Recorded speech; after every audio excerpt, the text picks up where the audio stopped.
What's up? What's up, melanated family? How's everybody doing, man?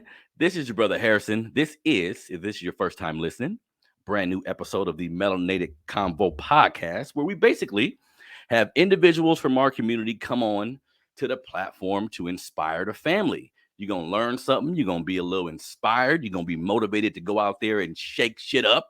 You know what I mean? Pardon That's my right. French, but that's how I give it up out here. You know what I mean? It's some people come at me about my language, my energy at times. I'm able to speak in any room I'm in, guys. But we're That's talking right. about war here. If I'm at war, you think I'm gonna be nice? So on the show today, I have a sister that I've been trying to connect with for a little time here. She lives in Sacramento, California, like I do. This is the sister Sonia Lewis, who considers herself a anti-racism impact strategist. She founded the company Ascribe Educational Consulting Family. Now, the goal of the company is to help organizations and individuals with leveraging equity.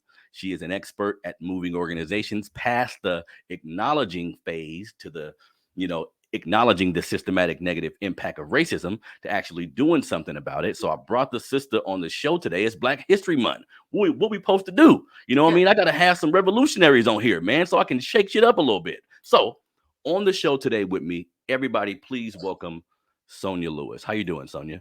Thank you so much. I am wonderful.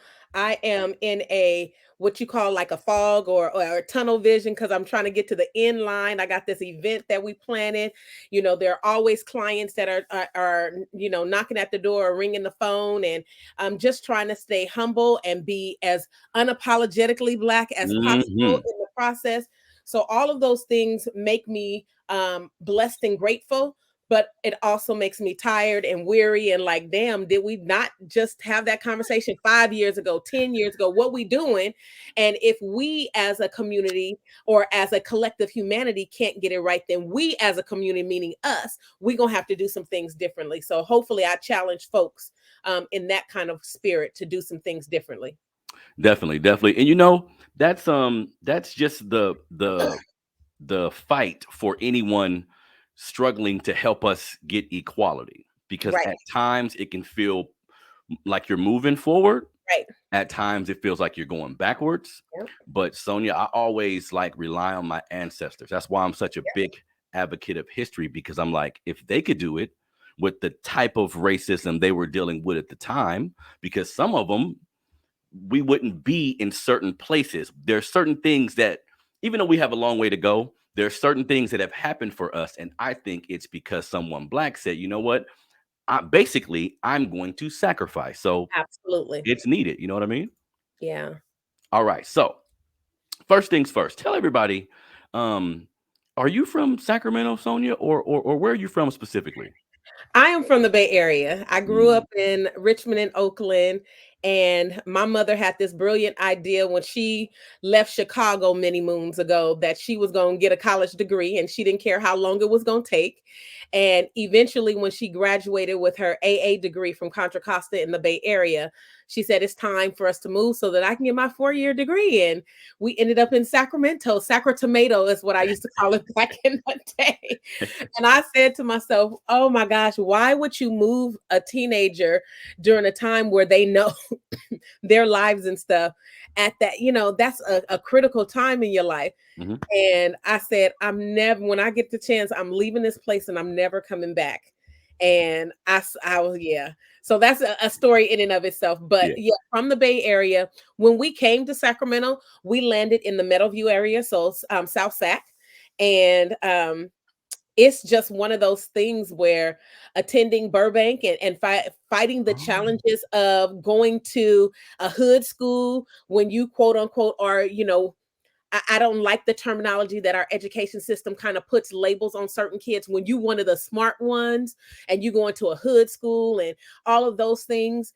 But I'm a proud Luther Burbank Titan to the day Me I die. too. Me Yes, too. right. Class of 89. Class of 98 over here. Hey, Yeah. right. So, I mean, my roots are here. And so when I did come back, I said to myself, what has changed in my neighborhood? That one, these are the things that made me leave and not want to come back. But what has really changed?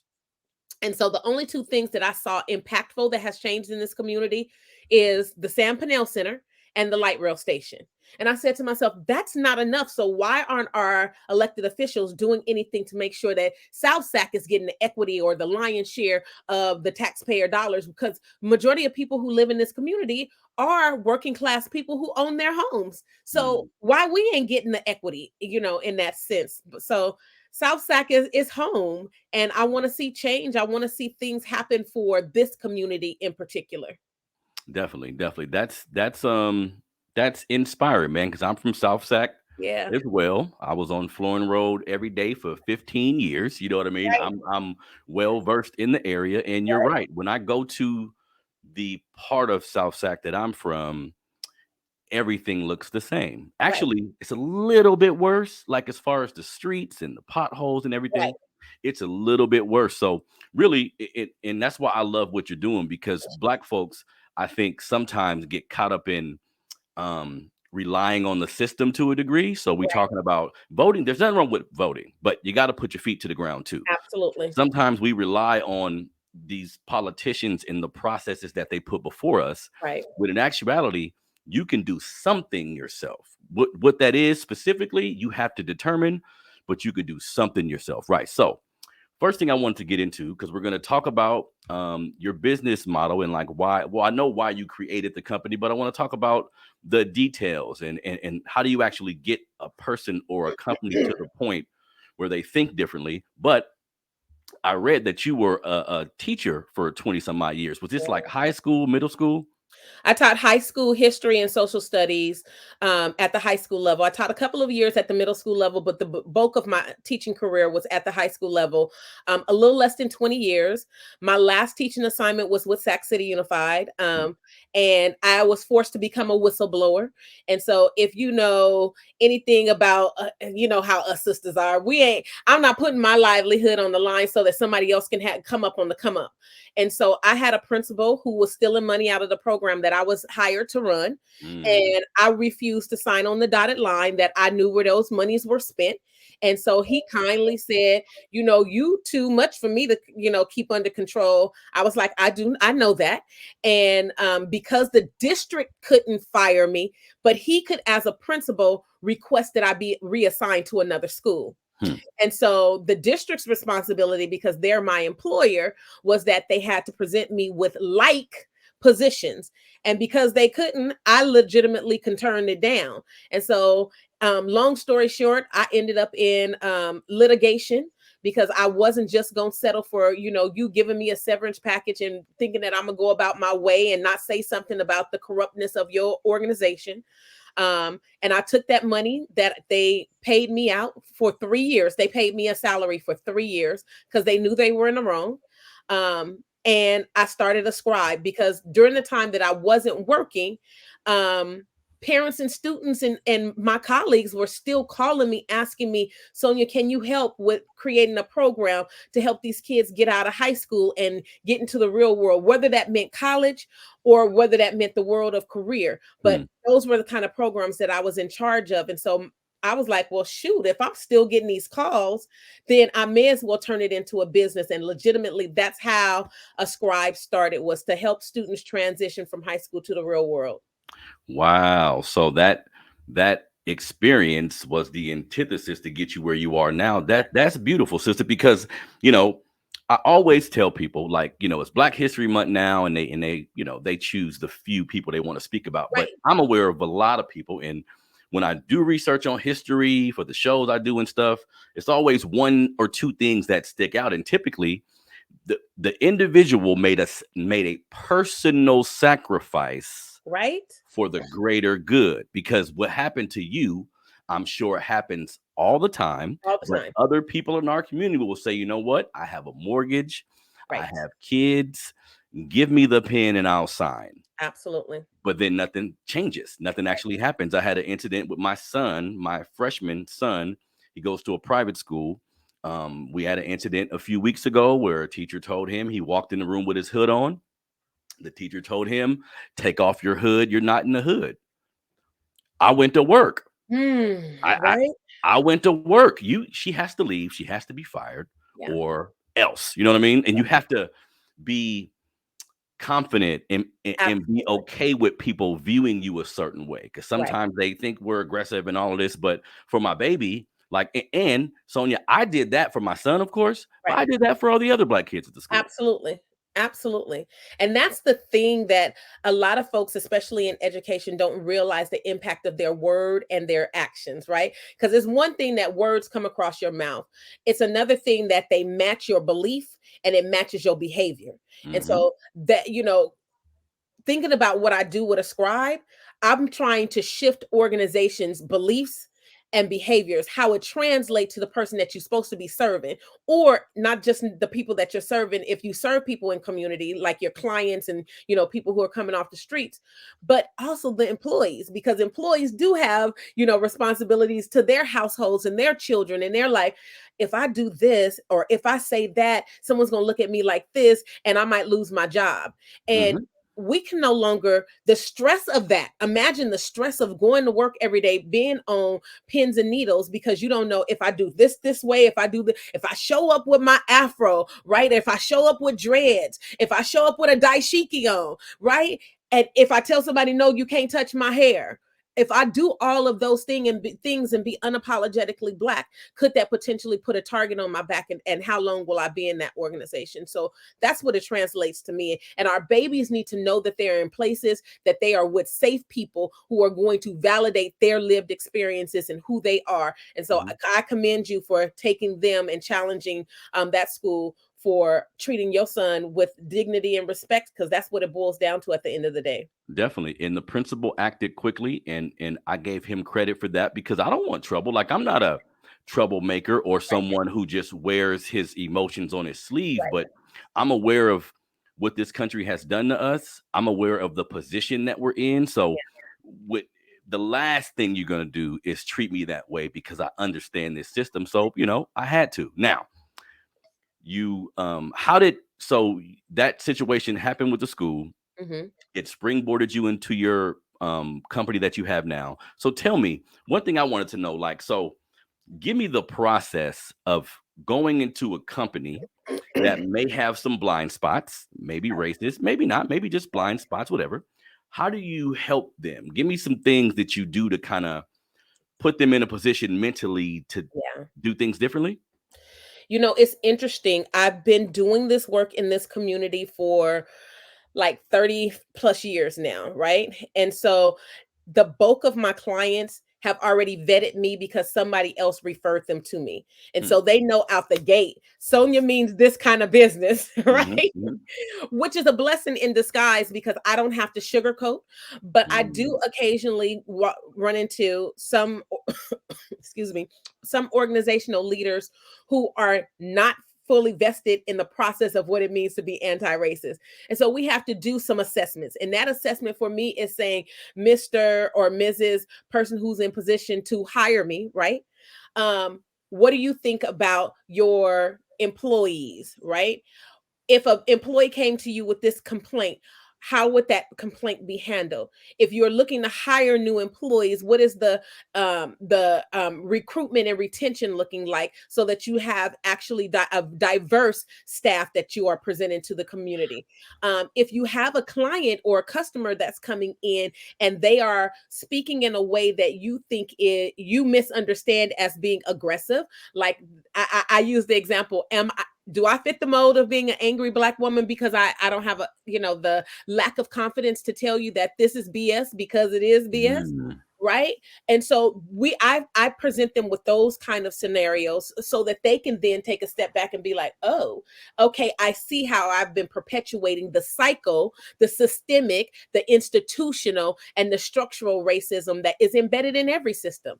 And then I really and truly just lay it on a line, and I tell folks, we all have been conditioned to play our part in keeping racism and white supremacy alive. Yep. Black folks play a part in keeping racism and white supremacy alive. And so I've taken, that hat off. I'm like, I can't do that anymore. And so if I'm going to be honest and unapologetic and just unabashed about who I am, I have to be able to show up in those spaces and not have a quivering voice. I have to show up in those spaces and look as if I'm the angry Black woman so that we can say, we about business.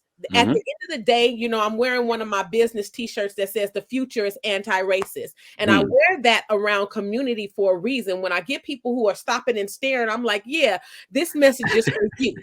Right? Yeah. Keep looking. So what does Yeah. that mean to you when you read something like the future is anti-racist? Because that means that when you go home and talk to Uncle Bob and Auntie Becky at Thanksgiving dinner and they say something racist, you have the tools and the keys to be able to counter that and be like, not on my watch. Or I'm creating some boundaries so that we don't have these kind of toxic racist things going from generation to generation. Wow. And so that kind of is what the conversations look like. And then I convince them that I bet you I can find 5 or more employees that are like questioning some things that have happened under your watch. And if I can do that, then we can have some shifts. But I also tell them, look, this work requires commitment. And this is not no overnight, you know, fix. You need to be committed to 1 to 5 years of contracting with my organization. And when we make those shifts, you're paying me because I'm worth the shifts that you are going to see. And just because I'm a Black woman, don't try to shortchange me. I'm just as educated because Black women are the most educated in this country. Say that. Yes, yes, ma'am. And so you're not going to shortchange me like you've attempted to do historically in this country, because that's what they try to do too. Ooh, I know they be scared to see you coming, boy. So, and this is another question I have for you. I have a take on this, but I want to get your stance, because going into a company and addressing, let's say, Caucasian CEOs or supervisors about how their bottom line can be affected by their views, that's one thing. Do you think as Black people, can we have a conversation with a white person who views us a particular way and actually change their mind? You know what? That scenario is presented to me all the time. And I say, one, I don't have the energy to waste on those who are the naysayers and who don't want to put the energy or do the work, right? I'm relying on everybody else in the room to do the work on that individual. If I have someone who's like, oh, you're this, or they've made their mind up about who I am as an individual, I don't have energy for you, right? But if your boss is requiring you to be in that room, you damn for sure gonna listen to what I got to say. And I'm leaving it up to those allies who I identify in the room to then take what I've provided them and to continue to water, right? Because we know we don't get fruit unless we water those trees. Those seeds gotta, be toiled and tended to. And so that's the perspective that I come to it for. I'm 50, going to be 51 on Sunday, and I don't have time in the rest of my life to waste on people trying to convince them the right way to approach humanity. Humanity means all of us, period. There's not a but about it. There's not, oh, he was doing this or she showed up like this and they deserved it. It ain't none of that, right? Would you want your mama, your sister, your auntie, your little son to be treated this way? And if the answer is no, then don't treat mine that way, period. Definitely. Yes, I completely agree with you, because throughout my lifetime, I've had several conversations with Caucasian people about my stance on things, because they understand clearly how I feel about things. And sometimes I've gotten individuals who are open-minded and they're genuinely trying to understand, Sonia, because a lot of Caucasian people, for whatever reason, well, we know the reasons, but the people think we all live together. Right. Like this, just because of civil rights and everything that has taken place, that we actually live together. But in actuality, the secret is we don't live together. That's why they can live in their small white enclave, watch TV about us, watch the news about us, and never have to interact with nobody Black. So when they finally do, it's this weird, awkward experience. And I take my hat off to any person that's non-Black who says, you know what? I have some blind spots. Yeah. I don't know what's going on. Help me out. Like that can be beneficial, but you're right. I'm hell on a racist. If I see that you don't have my best interest in mind, then we can do whatever. Because like you said, we don't really got time for none of that. You know what I mean? And Now, intention is important, right? We yes, have to really and truly think about intention. I yes. say that 90% of folks that I run into have good intentions. They have Mm, blind spots, but they have good intentions. And so let's flush that out. Let's get to a point of understanding and identifying, giving language to, like, what is gaslighting? Why are you trying to make me feel like I'm crazy because you done walked up to me and tried to touch my hair? And I'm supposed to feel like, oh, it's okay for you to pet me like I'm a dog?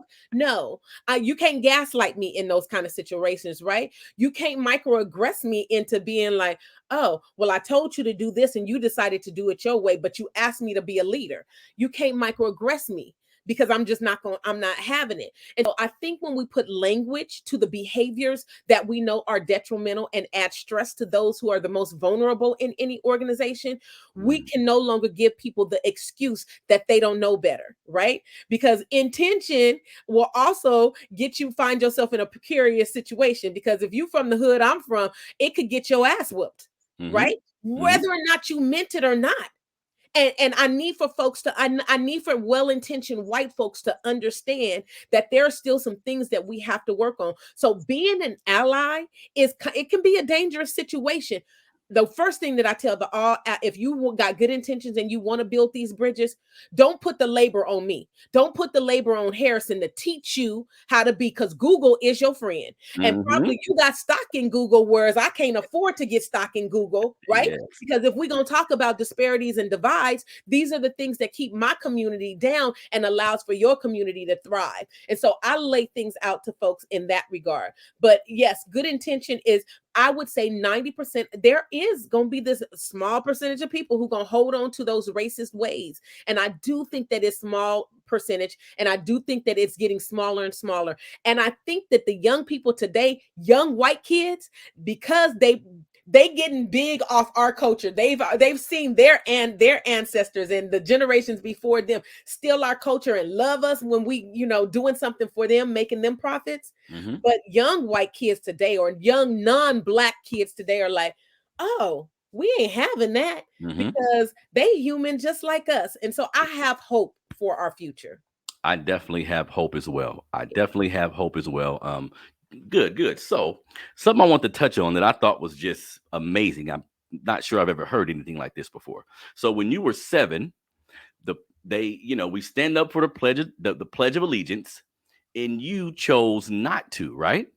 So, I mean, I was reading it, trying to fathom, like, what gave you that inception? Like, at that age, where did that awareness come from to know, like, that song? Like, you could pick the songs, the holidays, you can go down the list Right, of things this society have given us that right, comes from something negative or comes from something that was actually disparaging to us, and we're singing the damn songs. So what right. gave you the insight to actually do that?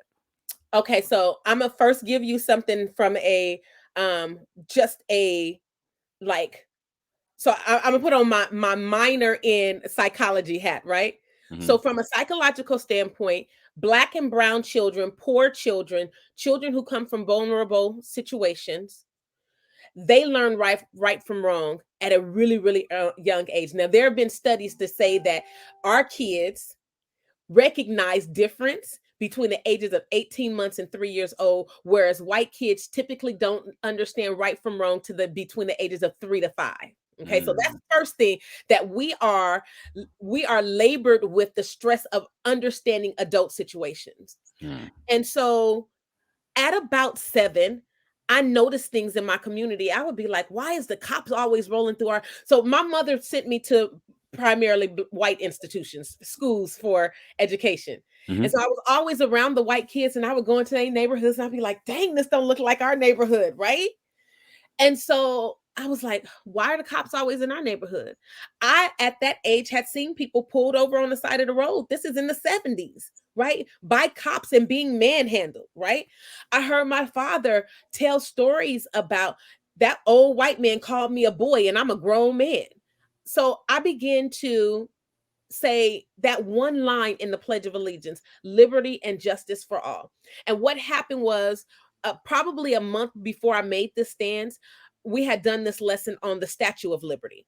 And so the teacher had taught us that liberty means the freedom to do this, and you have a choice. And so I'm thinking to myself, that don't make sense because we can't freely roam around our neighborhood and do these things. And so I said, okay, this doesn't sit well with me. But I also knew that this was an older white lady who was, very set in her ways.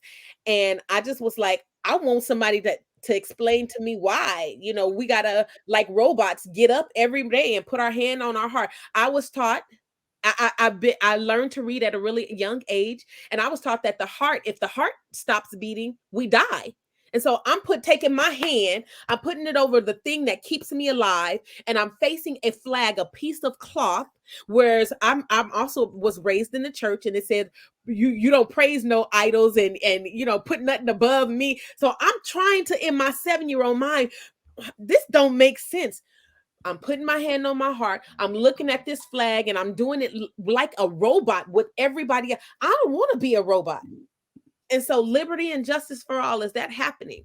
And so that, I sat that day, and she, was like, little Miss Sonia, you're going to have to get up, or you're going to have to get out. And I was like, okay, but I'm not saying the pledge. And all I wanted her to do was ask me why. And she didn't. And so she attempted to torture me by writing this line. She had this line on the chalkboard because, I'm a 70s baby. We didn't have whiteboards. We had chalk. And so I had to write on the chalkboard, the Pledge of Allegiance is the American way. Or at least she wanted me to write that.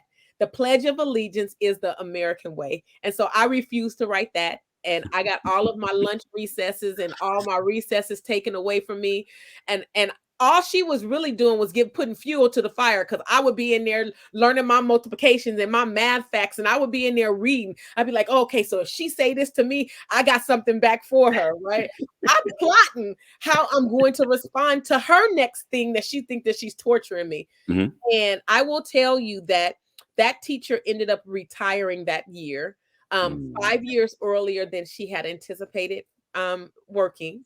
And she was already past, she had probably taught it like about 40 years. She was old as dirt. And I was like, yeah, it was the whole thing. But luckily, I had a principal who did ask me why.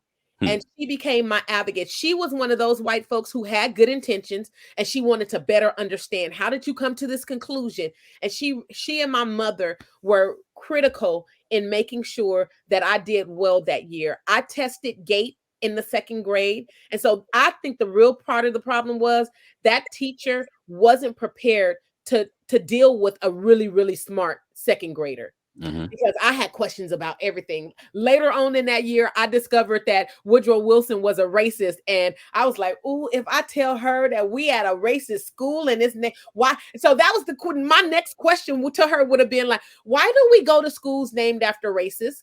But I knew that I had already been in so much trouble that school year, and I didn't want to bring nothing else to my mama's door, because she was always like, don't bring no trouble home, because you're going to get it if you bring trouble home. But yeah, that's kind of the journey on how I decided that that's not for me. Man, that's amazing. At that age, Sonia, man, the ancestors was speaking through you, man. Absolutely. Man, now you spoke on how your mom kind of dealt with it, but like when this happened, how, the people who lived in your house, your dad, your mom, how did they respond to this situation? Did they reprimand you? Did they give you more information? How did they respond to what happened to you? Initially, I kept it a secret. That teacher tortured me for about a month and a half, until the principal one day walked into the classroom during lunchtime. I'm in there by myself. I'm supposed to be writing the lines on the board. And she says, what are you doing in here by yourself? I said, oh, well, I'm supposed to be writing this line because I'm refusing to say the Pledge of Allegiance. And she said, what? I mean, like literally her mouth dropped to the ground. And she was like, but baby, why? And I said, well, I don't think that there's liberty and justice for people who look like me. And she literally, you can see tears welling up in her eyes. Long story short, after about a month of being, punished by my teacher, the principal found out. She asked me to go home and write an essay about why I had come to this conclusion. I did that. And she made the phone call to my mother eventually. My mother was like, I sent my baby to that school, just like everybody else sent their baby to that school. My taxpayer dollars are going to work for us. And so she was immediately standing in solidarity with my decision. My father, on the other hand, was in this very precarious state in his life. He was, as a Black man, trying to figure out how to make sure that he's able to provide for his family and not put a further target on his back. And he felt that if he did anything to like show up at the school and it seemingly be taken as being aggressive, that it would be negative for all of us. And so he kind of took a hands-off approach. But in having conversations with him to this day, he was like, oh my God, I really didn't know what to do with a kid like you, because you had questions about, I didn't just question that teacher. And I question all adults in my life, right? I wanted to know why this was. And if we are going to do this thing, let's do it for the reason or benefit of folks that really need it. And so both of my parents were super supportive.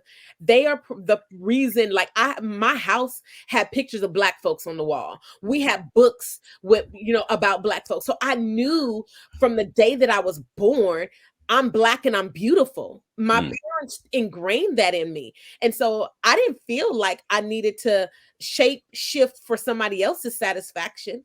I felt like I'm going to be who I'm going to be.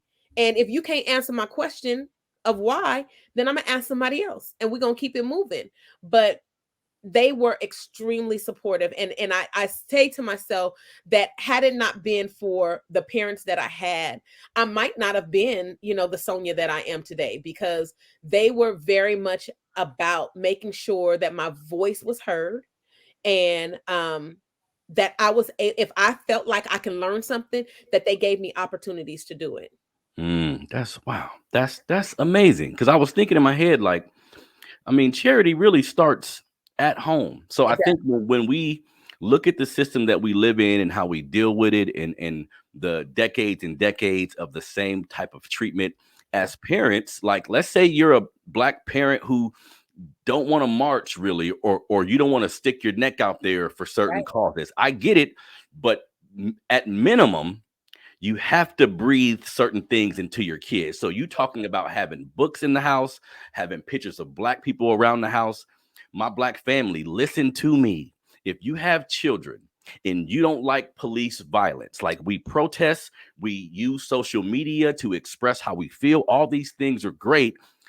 You complain about what your kid is being taught at school, but we gotta take the home activities more serious. Absolutely. Like, for me, Sonia, that's like a breeding ground for everything that we want our kids to be. Like you just mentioned, that's important. What if your parents had pictures of white heroes on the wall, and you may not have felt that in your spirit to do that? So it's important for Black parents to understand where we live, and never preaching hate, but the truth and how we got here, Yeah. Representation matters. I mean, literally, Black Jesus was on my walls, and all my family, we had Black Jesus, powerful.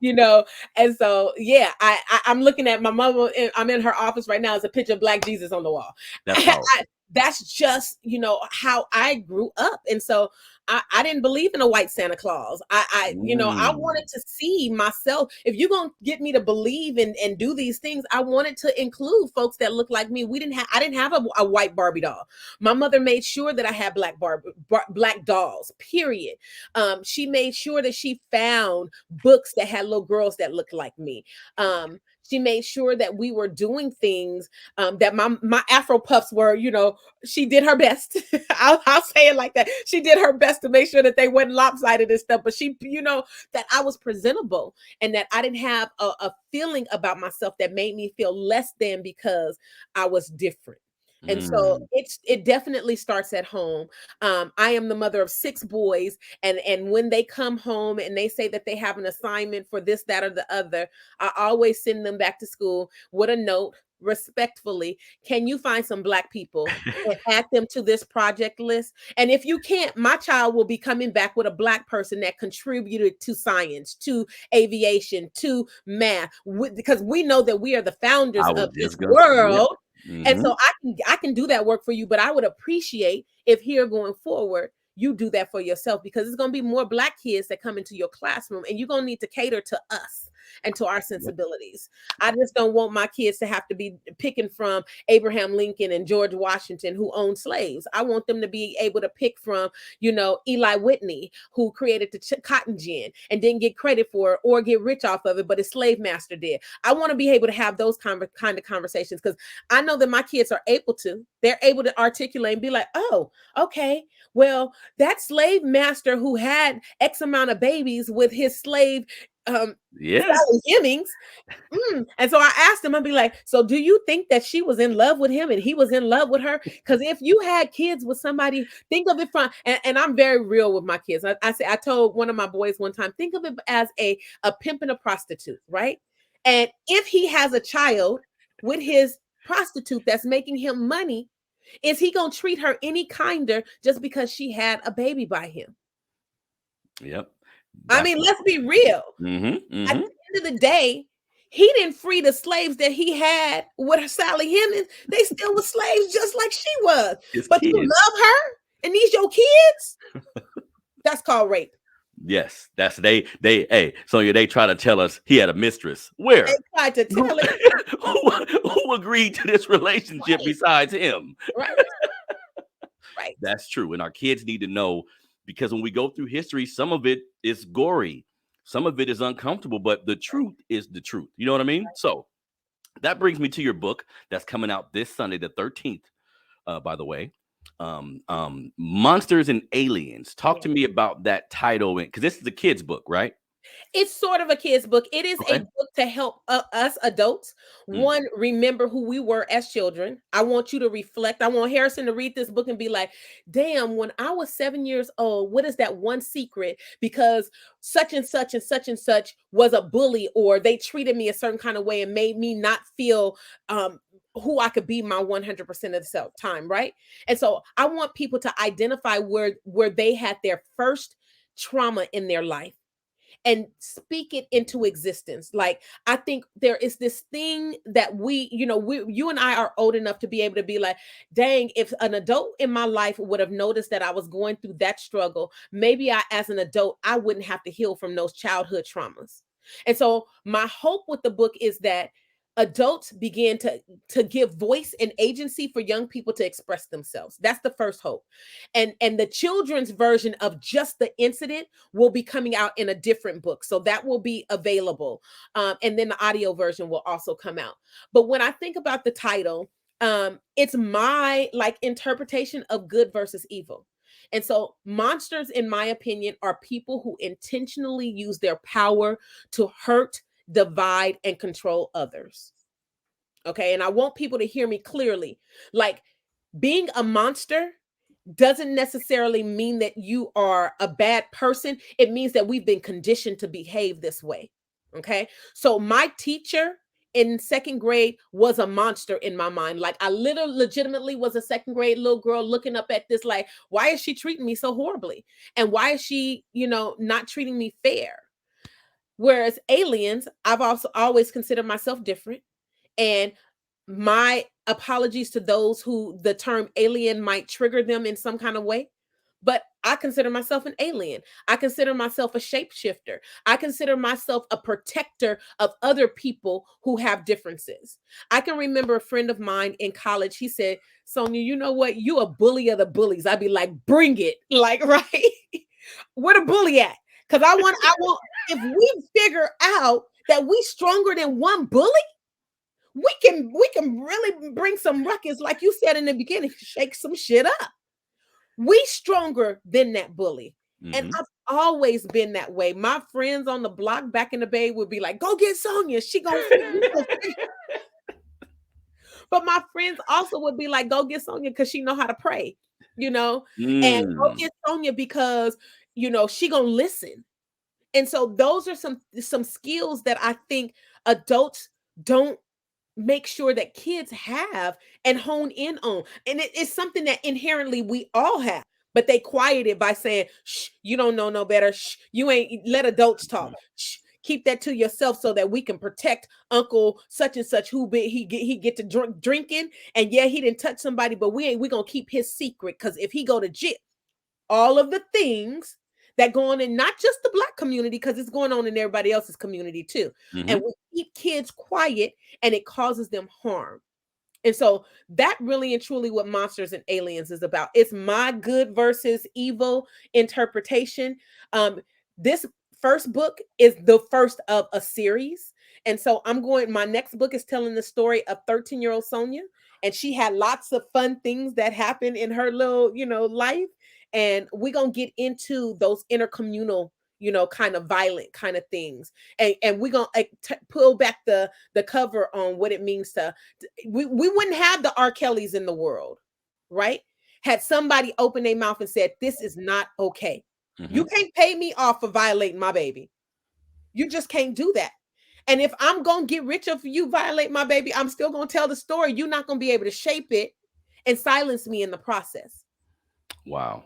It's funny you say that. I have someone close to me in my life, because I have 5 boys. I have 5 all sons, and they pulled me to the side and said, "Hey, man, you're doing a good job, but you gotta let your kids talk."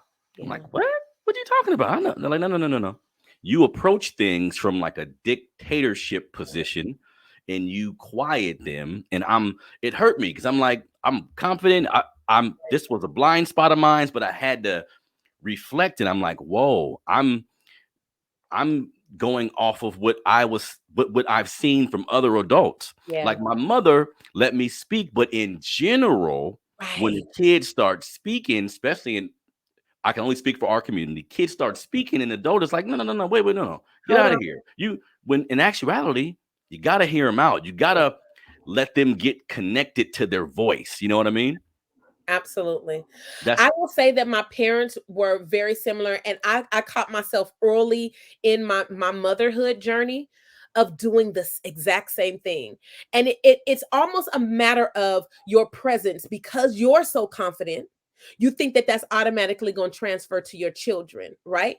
And you thinking that you're listening to them, when in all actuality, my oldest son is 27, and he will say, "Mom, there were some times that you didn't listen, and I needed you to listen."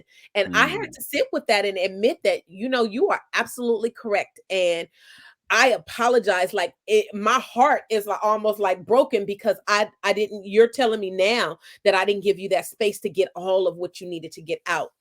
And so it is important. We are imperfect humans trying to figure this thing out. And I love my imperfections. But at the same time, I know that when I know better and I do better, that is the I owe my children to do better. And so we owe it to those who we love to do better. And so that's, my father's in his 70s, and we have conversations. He jokingly says that I'm the smartest person that he knows. And he always calls me up. He'd be like, "I had to call you, daughter," and be like, "I'm calling the smartest person that I know." I'm like, "What do you want?" Right? But we have these really rich conversations about the nuances of today. Like, we have conversations about colorism. We have conversations about the LGBTQ plus community. And I think that if we're even folks who you say, "Oh, they old and they stuck in their ways," they don't have to be. It's our responsibility to bridge those generational gaps, because if we don't, then we're going to repeat those generational traumas. Definitely. That's why the name of my platform is the Melanated Combo, because I use this tool that I created to have conversations about things that we don't like talking about. Tough conversations, things that we don't want to address. Sometimes I do videos and I speak my mind, and people who know me call me like, "Man, you gonna make some people upset." Like, who? Where they at? I'm gonna make who upset? I know who you're talking about. Just go ahead and say it. Right. I don't have time for any of that. This is what I'm passionate about. This is what I love to do. And my people need to be able to speak. We need to take stuff from behind the door and actually talk about what's going on, good, bad, or indifferent. You know what I mean? So when you talk about the trauma piece, that's big, because we've been underserved for so long. It's almost like some of us feel I deserve it. Right. I don't, and then we're so untrusting, Right. rightfully so to a degree, where it's like, I'm not gonna go sit in front of no white man and tell him all Right. my problems. You don't understand the benefit of speaking to somebody who don't know you, speaking to somebody Absolutely. who cannot judge you because they don't know you. You never know what you will figure out about yourself. But I also know people, Sonia, who are in such a struggle based mentality in Right. reality that they're so far removed from any of those type of things that can possibly be productive for them because they worrying about how they gonna eat tomorrow. You know what I mean? Yep. Yep. And I think that that was my father's worry was like, he had made a decision that I got to go alone to get along in order to provide for my family. Hmm. And my mother, on the other hand, was like, I had balance. My mother was like, oh no, we're about to fight this. We so I rightfully, my righteous indignation came honestly. But just because my father had made a decision outside of our home that he had to get along, in our home and in our community, he was very much adamant. You are a Black woman. You are smart. You can compete. You can do anything. If you want to be president, if you want to do this, you can do anything you put your mind to. And Hmm. so I had that balance, and I had to decide later on in life what that would look like as an end result. And so like I said, I'm utterly blessed with who I had as parents and how I was raised, my sister and I. And it's just one of those blessings in disguise that you look back on. I can remember being 18, my first year away at college, and I decided, because I realized that I had a smart mouth, and that there were some times that I challenged my mother's sensibilities to be a good mother. And I wrote her this long letter apologizing for my slick lips. I call it slick lips and naughty tongue, because I said some things that I probably shouldn't have. But her response to that letter was like, baby, I needed you to be and do, because if you didn't say it, then maybe it wouldn't have caused me to pause and think about things differently. And you know what? Because you mentioned what your dad had to do, and I was thinking in my mind, a lot of Black folks at that time, even today to a degree, have these type of decisions to make. But then Black when men you in particular. Let's yes, let's be very clear that yes, and that's not to say that Black women, because we know Black women gonna work 2, 3, 4 jobs to make it happen. But yes. Black men in particular have been ingrained and conditioned to fall on this sword of, I have to provide a certain kind of way. And Mhm. if it doesn't look like that cookie cutter thing, then they sometimes don't know what to do with that. And that made me think because you're saying he would go out into the world and was doing what he had to do, but at home in his community, he was helping his people. So that's Yes. like, spook who Yes. sit by the door vibes. I'm Yep. feeling that. That's sometimes Absolutely. you got to be that way. You know what I mean? Absolutely. So you were involved with because we're in Sacramento, everybody that's listening, Sacramento, California, that's where I'm from. You were involved with the Black Lives Matter Sacramento movement. Now, just talk to me about that experience, like how it Mm. shaped you, what you had to go through. Talk to me about that real quick. So I wasn't new to that rodeo. So let me just give you some background. So of course there was 7-year-old Sonia. I can remember middle school Sonia having to uh, do things with challenging a teacher who I witnessed treat another student, one of my classmates, unfairly, and I stood up. So I've just been outspoken in that regard, right? When I was in college during the Rodney King beating, when the verdict was announced, I was a college student who blocked traffic on the Bay Bridge. So I wasn't new to when the Black Lives Matter movement came along. To me, it was just it was a natural fit for who I was. And I Mm, had people in my ear. I promise you, Harrison was like, Sonia, you got degrees, you got things that you doing in the world. That organization is beneath you. And I was like, "Are you kidding me right now?" So you using those respectable politic tactics to try to guilt me into acting a certain way because you see me in different spaces. And I'm telling you that if I want to stay connected to the street and to my people and to those who I've identified as most vulnerable in community, I don't need to be I don't need to be in our state house. And I'm probably not if you think that I should, run for political office, I'm probably not going to be the politician that you want me to be, because I'm going to say some things that's going to make some folks be like, oh, she remember when she said, and I'm gonna tell you like this. I said what I said, right? But my time with BLM, I quickly joined after the movement started here in Sacramento. It was a somewhat of a group. It was a small group of about 10, mostly women. And I then quickly became a leader in that organization. I will tell you, one of the things that is a pet peeve of mine to this day, and why I pride myself on that period of my life, and the reason that I still say Black Lives Matter, like you can't get that out of me. It's always going to be a part of me. I pride myself in being a part of a chapter where 60% of our chapter members had a college degree to one level or another. 40% of us had upper level degrees. That means masters and PhDs, right? 10% of us were PhDs. So when you hear this notion, Black Lives Matter is nothing but a bunch of gangsters, unemployed, uneducated, welfare recipients, I'm highly offended. Because again, what I said in the beginning is that Black women are the most educated, most employed in this country, and I would venture to say around the world. And we don't get paid for what we do and our magical beings. And so when you look at Black Lives Matter chapters all across this country, and I have, because I've been on the inside, it's Black women who look like me. And we can talk about colorism and featureism and texturism within these chapters. The ones who got the biggest targets on their back are dark-skinned Black women doing the heavy lifting. And so we oftentimes are seen as the Aunt Jemimas and, oh, we the rugged and we the loud and we the ghetto ones, right? But the reason that we've had to be is because you ain't been listening to us. You haven't given us credit for our genius. You always relying on us to make magic happen, right? Like when an election comes, who is that voting bloc that always saves the day? Black women. And so don't come to me and say that I'm a part of a group or an organization that is terrorist. Like I was on a watch list. I successfully was part of a lawsuit here in Sacramento County where we sued Sheriff Jones and we won. And the county of Sacramento had to pay me my money for him violating my civil rights of the First Amendment, right? But that's just a little bit of what we did. We did research and policy. We wrote 2 bills that are state law right now, AB 1492 and SB 392.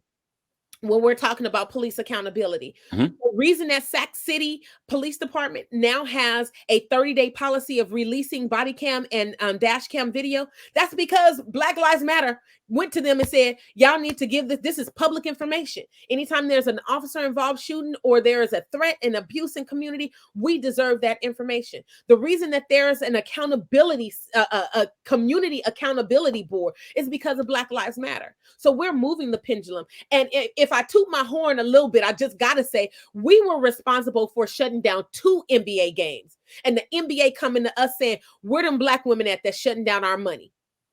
Because they don't want their money to stop. And so we hit them in their pockets. We realized that early on. And so I'm very proud of my time with BLM. And to this day, I would not change a thing that we went through. Do I like when white men that I don't know walk up to me and say my name and I'm like put on alert because I know you stalking me, right? Because that's what law enforcement has done in this community. My children have been the target of their state sanctioned violence in the sense of I have one son who was pulled over in a 6-month period, like 8 times by the same officer, 6 of those 8 times. And when I put in a complaint for it, it was found that he was guilty. And now the city got to run us some money. But if people don't say nothing about it, if we don't file those complaints, if we don't walk hand in hand with community members and be like, no, you got to push this point, they waiting on us to get tired.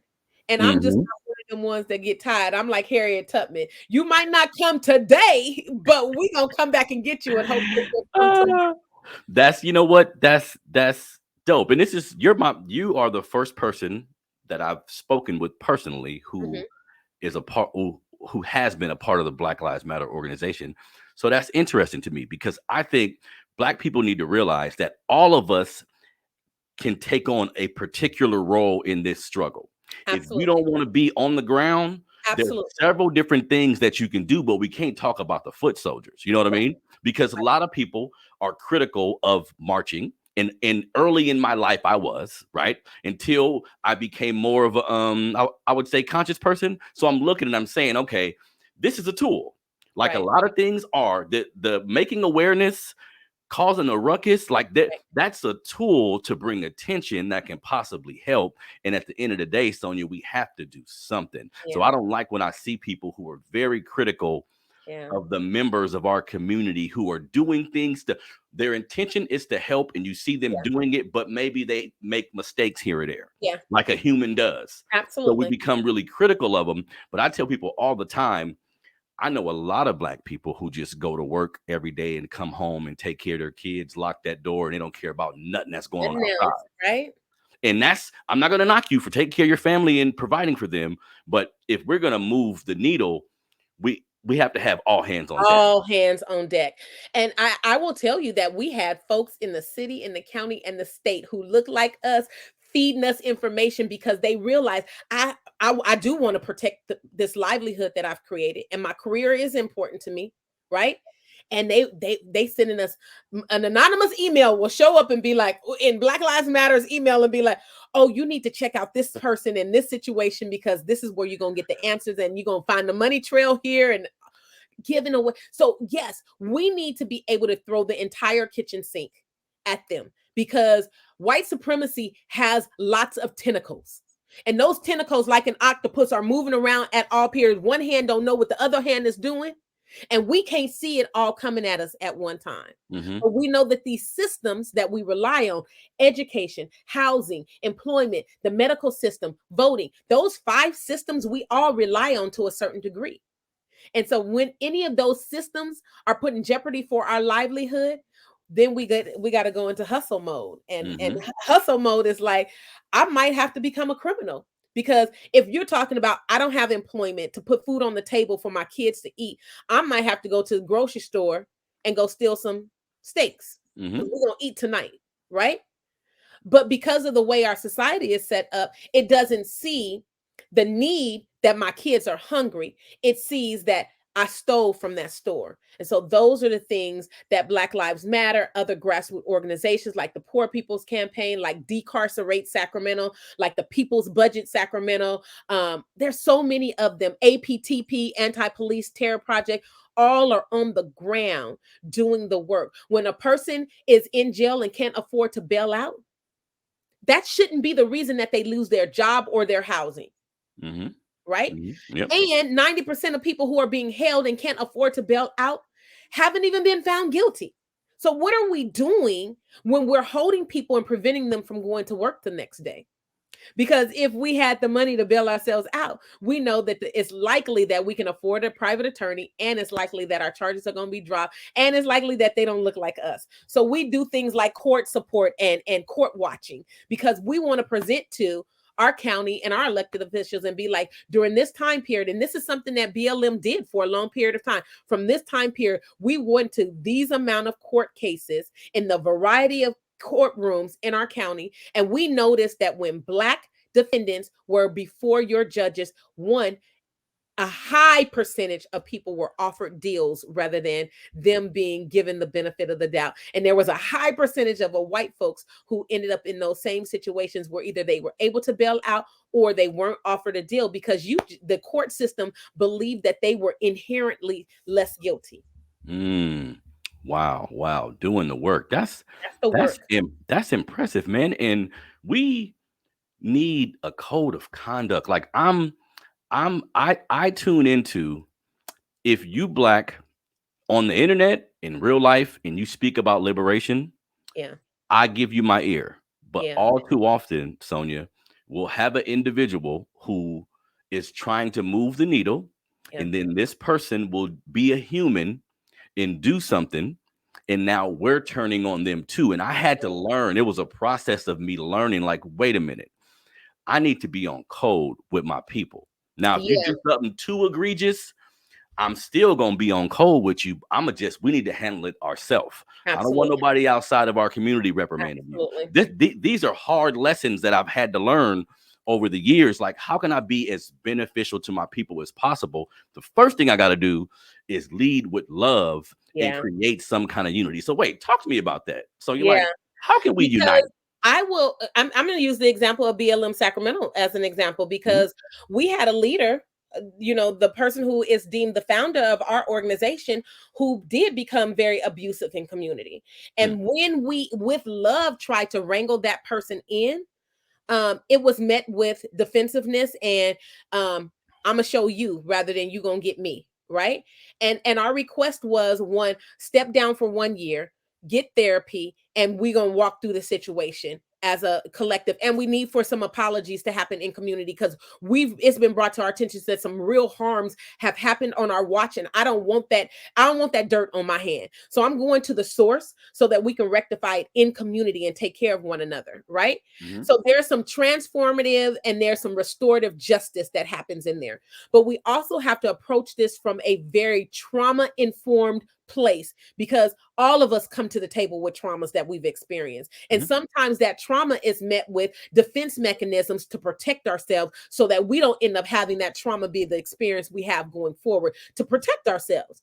And so this individual was like, okay, no, I'm gonna show y'all. Y'all think that y'all gonna make me step down, and I'm gonna change. I'm gonna keep the keys to the castle, and that's exactly what she did. And so we had to make a hard decision. And this is also going along the line of restorative justice practices, transformative justice, and being a harm reduction. Is that I then had to create boundaries for myself. And so I had to say for myself, Sonia, be proud of the work that you did with BLM Sacramento. Stand on the work and accomplishment. That body of work is beautiful. But I had to make a decision for the crew, for my business's sake, for my children's sake, and for my own integrity. I had to create boundaries and say, I'm no longer a member of this organization, but I'm rocking with the fact that this is what we did. And if mm, someone were to come to me today and be like, okay, Sonia, I need you to do X, Y, and Z, and it's around the work of that BLM did, I'm down to fight those fights, because I know that I have some proximities to one whiteness, and I know how to get in some doors that other folks don't. And mm. so I'm going to use to my advantage those things that I have to help my folks. I'm just not going to not help my folks. But I have to have boundaries, because we can't continue to hurt each other, because that's what the man is already doing to us. And to quote Audre Lorde, we cannot use the master's tools to dismantle the master's house. Okay, a couple more questions for you. You just brought up a good point, because I have to be honest, me personally, when I see a black person publicly bash us, or they're on a news station or a sports station where it seems as if their bosses put a battery in their back to disrespect us and treat us a particular way, I think this is counterproductive, and it makes me upset. And I'm hell on a coon, right? But what do we do? So you're like, if we, because I'm all for the love and the unity. That's what we need to lead with. But I'm aware that most of the slave revolts didn't take place. They were thwarted because of coons, Yes. individuals who chose to go tell master they thought the white ice was colder. Like, how do we ostracize these individuals and don't talk about them? Like, how do we approach Right. that situation? For me, and there's no easy answer for this, but for Definitely. me, it's about boundaries. Like, I'm very like, so I'm going to be, so I because I do have somewhat of a platform, because of my time with BLM and because of my time with the education system, I have folks in this community, when they hear my name or I make a call over and be like, hey, I need help with this, somebody will take that call.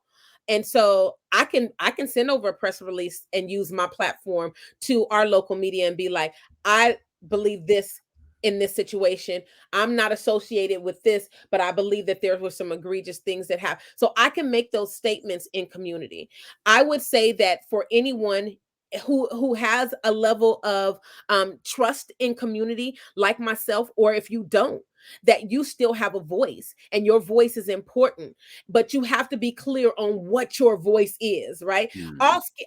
All kinfolk ain't skin folk, right? Yep. Yep. Yep. We all of us, I and I don't have energy So just like I don't have energy for the bigoted racists who don't want to see me as human or as valuable or as worthy, I don't have time for those of us in our community who gonna look and be, oh, you was the first neurosurgeon to perform this surgery in the world, and I'm talking about someone who Trump, I brought know. I on know. to housing, and this is this great mind, but you came from the hood. Your mama had you living and growing up in the projects. You ate because of food stamps and welfare, and then you turn your back on the very same. How you do that? Well, how does that happen, right? So we have to create boundaries and we have to hold each other accountable. And Yeah. so that accountability piece for me doesn't necessarily look like being in the face of that person, but showing up in those spaces even when that person is present and proving them wrong. Mm. We have to counter that narrative.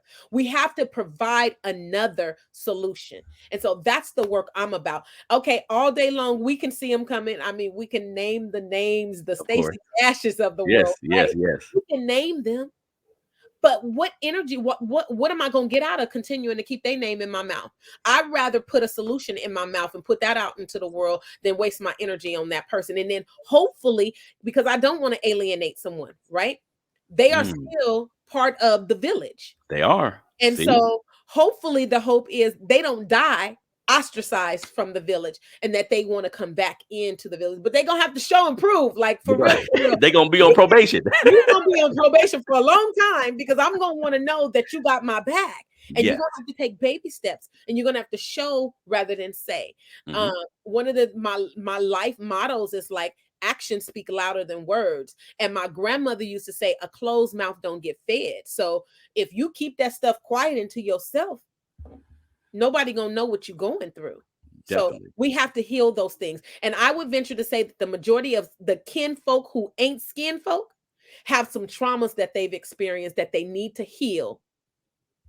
And that's not their fault. And we have to be very clear. That's why I'm not willing to just throw folks away, but I'm going to hold you accountable. You can't sit next to me at the table. Like, no. You, I can't invite you in. But if Yeah. you want to have a conversation, I can take it to the streets, and I'm gonna bring Pookie and them just in case we got to get gully, because I know how to protect me and mine, Uh-huh. right? But that's that we have to respect that life. We have to respect that element of what, because the system ain't gonna protect us, right? That's If I call the interesting. police and say this person over here is doing X, They they finna gonna come be kill like, both of figure y'all. it out. Both of y'all gonna die, and we'll show up afterwards and we'll pretend like we solved the crime. No, you didn't. Yep. You didn't prevent something from happening. Yep. And that's the misnomer that we deal with on a high degree, is that we're expecting someone else to come in and save the day. And I'm saying we enough.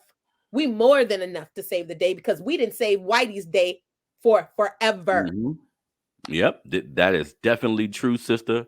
Man, I appreciate having you on the show, Sonia, and Absolutely. you a breath of fresh air. I think the women in our community, which we have a lot of strong women in our community, I just salute you, sister, for using your life as a vessel to help us. Because, like I always say, I hope all of us think this way, but a lot of us don't. So when someone takes the time and the energy, and you mentioned the Black Lives Matter members who had that level of education, I'm happy you said that. That means something in this country. That Absolutely. means I ain't got to be dealing with you. I can be, I can make $140,000 a year and look at y'all from up there. But Right. I'm like, nah, I'm Right. walking with you, I helping. didn't wrote grants that have brought hundreds of thousands of dollars to my community. So don't tell me what we can't do, because if we a closed mouth don't get fed, right? Yes, So ma'am. when I get tapped into where the money is, I'm like, okay, don't tell me about Soros funding the Black Lives Matter movement. Money is green. And if we got to be like Robin Hood to make sure that the hood is taken care of, like, let's be for real about this. Yep. I want to be able to say that if somebody called me up and been like, hey, Miss Sonia, can you help me with this? Or this situation has happened. Can you lend a voice in this situation? If I have the capacity to do so, I want to be able to say yes. But I don't also want to be in a position where people in community think that I want to get paid off of the suffering of my own community, because I Mm, can't. And that's also another no of things that are happening in our community too. Yes, yes, because we have been like bereft of resources and attention. I'm, I'm, I get into the psychology of my people when I see my young brother with his pants to his knees. He yelling, he's screaming. He want everybody to look at him. Some people see him and say, "What's wrong with this Negro? Get him off the street." I'm like, man, nobody never talked to him when he was a kid. Absolutely. Nobody didn't listen to him talk. So now he wants his voice to be heard. Whose Absolutely. problem is that? Is it his problem solely? Or is it like the foundation of how we, Our yes, so we have to circle our wagons, and this is my evolution. Like I was I was like, get him out of here, kill him. I'm like, then I had to think, and I'm reading and I'm like, wait a minute, that's my brother. I right. gotta figure out a way to bring him back into the loop if I can. You know what I mean? So Sonia, do me a favor and tell everybody how to reach you. Like if they needed your services, they got a Yeah. business, things is going crazy, they're not treating us right. How Right. can they reach out to you? I would first say go to my website, which is ascribesuccess.com. That is you send us a message and we're on it immediately. Our phone number and email is on the website. It gives a breakdown of the services that we offer. And let's have a conversation. In community, my nonprofit is Edify Humanity, and really and truly that's about community advocacy. And so if you feel like you have been egregiously wronged by law enforcement, or your landlord has done X, Y, and Z, or your child is at school and they are targeting your child, and you just want someone to be support for you through that process of filing a complaint, holding the system accountable, that's kind of the work we do. And then with our with Edify Humanity, the nonprofit, we do something called the teach-in. Teaching time for revolutionary minds is like, it takes me back to being a teacher in the classroom. I love it. So I'm able to lead teaching sessions, all things Black, because we know that narrative has been erased from the schools. And so I lean into what I would have wanted my childhood experience to know about history. And so I've created that platform. This past summer we did financial literacy, and we taught the kids how to start a business and to work and to invest in the stock market. And at the end of their summer program, we gave them all $100 gift card. I mean, think about a 5-year-old who is able to look at the stocks and be like, I want to invest in this. Or they want to say, Mom, I want to take my allowance and go buy some seeds so we can grow a home garden, so that we don't have to rely on the grocery store that's not giving us fresh fruit and vegetables because it has pesticides and all this kind of thing. So it's giving our kids another way. Mom, I want to start a business, and I'm gonna take this $100 and we about to start that lawn mowing business, right? That's what I need for our kids to have. And so those are the things we do. We do equity, all things equity, but equity when we're working with organizations, that's under the umbrella of Ascribe Educational Consulting. Equity in the sense of holding these systems accountable, that's the nonprofit, that's Edify Humanity. And then because my love and my heart is with Black women, right before the pandemic hit, I was trained as a doula because I was tired of hearing the stories of Black women potentially dying and their babies dying for things that should be like, why are you not asking these? Serena Williams, a millionaire, almost died after giving birth because her doctor didn't believe that she was in pain and she was legitimately having internal bleeding. And it took 3 times of her going to the hospital emergency room for them to identify, because they believe that Black folks have a higher tolerance of pain and that our Very skin is true. thicker, right? And so Very that's true. the work that I do on a daily basis. And I promise you that when I look at my babies, my business is a family business. My mother is one of my employees. My daughter is an employee. My kids, like, they know, they can talk. I got an 8-year-old who will tell you, Mom, that's not fair. And that did have something to do with race. Like, so I want them to be able to have these conversations because I want to be able to turn my businesses and my work over to them one day so that I can kick back and write books if I want to. But, it'll never stop. Man, I love it. I feel the same way, Sonia. So everybody, do me a favor. Follow this sister. If you need these services, go to the website. Book dropping Sunday, actually February 13th. The show will come out after that. But February 13th, the book is dropping, Monsters and Aliens. We got to get behind sisters like this who are pushing the narrative forward for us to get out of the situation we in, y'all. The question you should ask yourself is, what you gonna do about it? Yeah, Absolutely. he shot somebody in Minnesota. Wisconsin going crazy right now. All Right. kind of stuff going on. Yes. What you gonna do? Yes. You gonna sit on your couch? Amir Locke didn't deserve to die, just like so many others, right? And that's my brother. I tell Right? people all the time, you in Tennessee, you in Ohio, you in Africa, and you riding. How we gonna do it? We together. We like. Absolutely. I'm all about the unification of my people. Thank you, everybody, for tuning into another episode of the Melanated Combo Podcast. Great show, another Black History heater. I'm gonna keep it going for as long as I can, family. Again, follow this sister. If you're listening to this on one of the digital platforms, the numbers have been going up lately. Please leave a review, subscribe, leave your feedback. Tell me what you like and what you don't like. If you're watching it on YouTube, subscribe to my YouTube channel, The Melanated Combo. Continue to do so. Like the video, share the video. I love y'all, man. We out.